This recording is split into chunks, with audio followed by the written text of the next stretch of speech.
নমস্কার বন্ধুরা, আবার একটা নতুন ব্লগ নিয়ে চলে এলাম। আমি মৌ।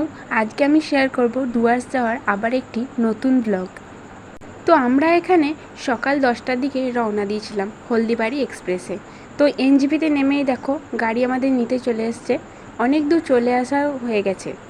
এবার ফরেস্টের ভেতর আমরা ঢুকছি।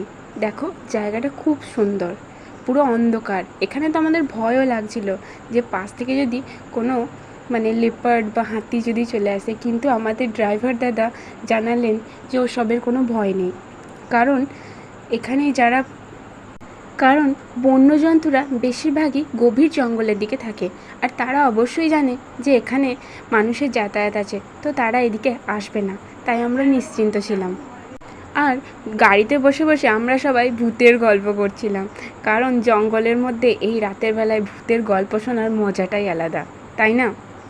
যাই বলো, ভূতের যতই ভয় লাগুক, ভূতের গল্প শুনতে কিন্তু সবার ভালো লাগে।